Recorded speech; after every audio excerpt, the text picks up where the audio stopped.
To nerd or not to nerd? That is the question.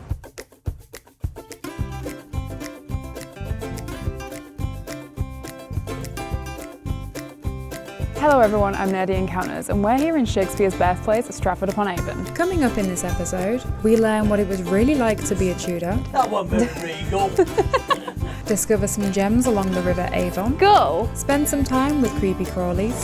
Butterfly. Have a positive experience with some new friends. And we hop back in time. I made a friend. But before that, let's learn a little bit more about Stratford because learning things about places is fun.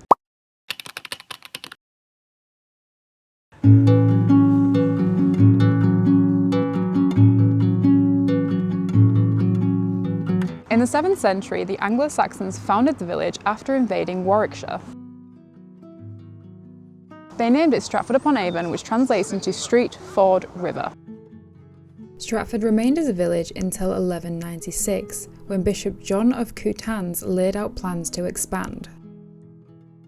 In that same year, a charter was granted by King Richard I, which allowed a weekly market to be held in the town, giving it its status as a market town.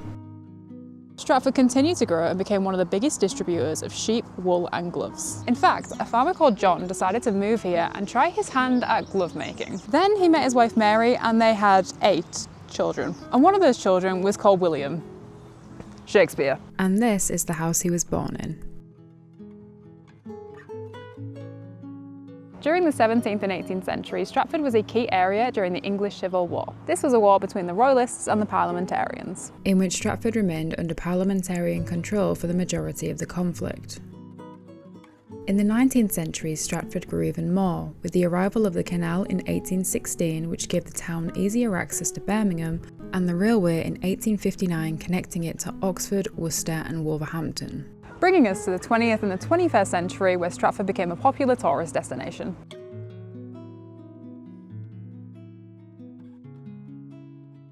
Now today, we're going to look a little bit more into Stratford's Tudor history.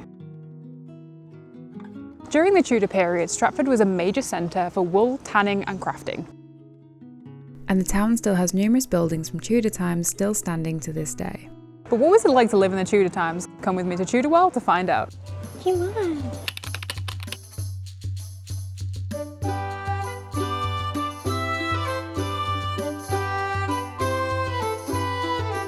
Tudor World is a living history museum set in this beautiful Grade 2 listed building. When you arrive, you'll be given a card with a story about an individual from Tudor times. I'm Bess. But you've got to wait until the end to find out exactly what happened to them. During your time here, you'll learn about the rather gruesome history of the house, the tale of chicken soup, and you might even bump into a ghost or two. I'm not saying that I should get promoted to Queen, but they very much encourage taking photos and videos, handling the items in the house, and they even have ghost tours. oh, jeez! There's cheese. Whilst I was there, I wrote my name with quill and ink and found out I was a witch, but I don't think that surprises anyone. Honestly, that was such a fun experience. If you're in Stratford, I definitely recommend a visit. Now I'm going to get out of here before I'm put on trial for being a witch. A witch! A witch! Now we're done with Tudor World, let's go for a lovely walk along the River Avon.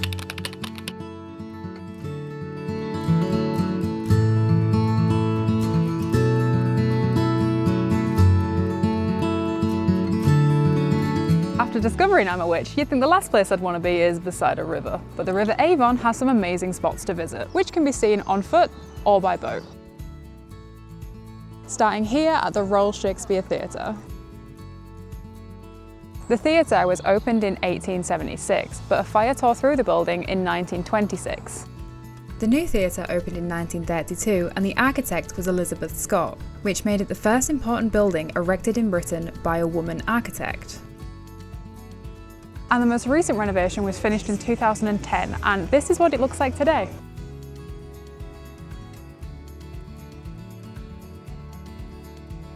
And just a short walk from the theatre, we have the Church of the Holy Trinity.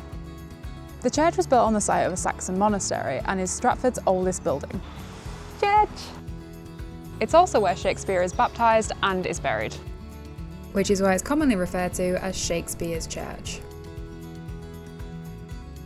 Along the river you can also find Bancroft Gardens, the bandstand, the canal and river tours, the Swan Gardens and Avon Bank, the Gower Memorial. I'm a little offended they made a statue of me after a carvery. And the butterfly farm. And would it really be a trip to Stratford if we didn't go by the butterfly farm?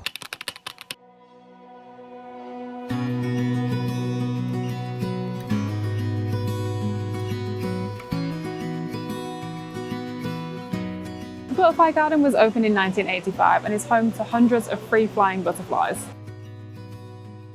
I can confirm it's humid.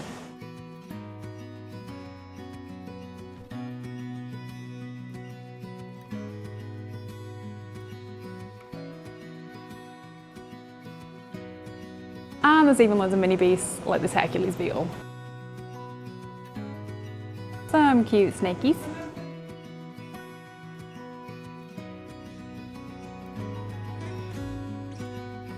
There's froggies!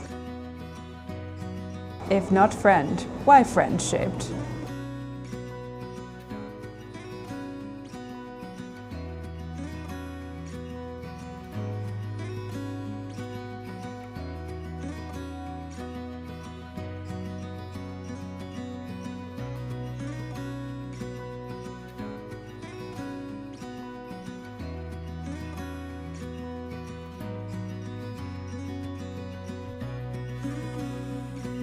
You know what? I fancy a sit down and a drink now. I have the perfect idea. There's context for that. We all know I love animals, so what's better than having a drink and sitting with some cats at the Shakespaws cafe? Keys!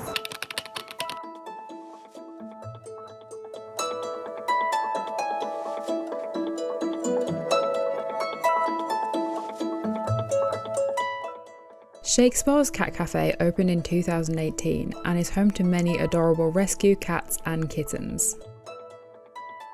They work closely with Pepper's Pet Rescue to house, socialise and rehome. Some of the cats stay on as permanent residents in the cafe, like Bottom, Hamlet and Horatio. And yes, the permanent residents are all named after Shakespeare characters. We have the cheese and pickle sandwich, Biscoff pancakes and a cup of tea and coffee. They even have plenty of vegan choices, which is great for someone like me who cannot have dairy. The staff was so lovely, they told me how much they love working at the cafe and they always prioritise the happiness and health of the cats. The cats were so happy and content during my visit, especially when the treats were brought out. If you're planning a trip to Stratford, definitely stop by and say hello to the cats. Just remember to book online first as they do get busy.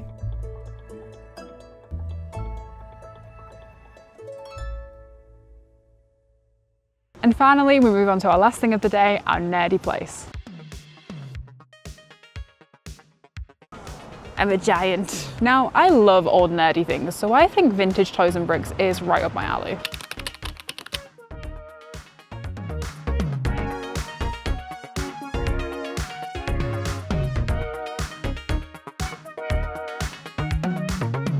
Husband and wife team Steve and Karen had wanted to open a vintage toy shop since finding a Polly Pocket at a car boot sale, and their dream was finally realised in 2019. They said their favourite part about running the store is meeting their customers and watching them relive their memories through toys and games that they'd grown up with. They sell various things from Star Wars collectibles, comic books, trolls, biker mice from Mars, the list goes on. I even found out that Rosie and Jim are from Stratford. Karen was so lovely and welcoming, and I couldn't resist taking home some Wallace and Gromit memorabilia. If you want to stop by when you're in Stratford, you can find them at 18 Rother Street.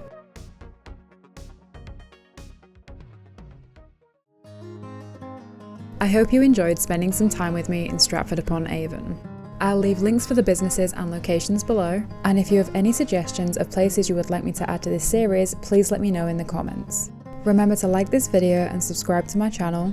I also now have an official Nerdy Encounters website with links to all my social media, different nerdy recommendations, local walks, and historical places. But thank you for watching, and I hope to see you next time when we explore Kenilworth and Hatton.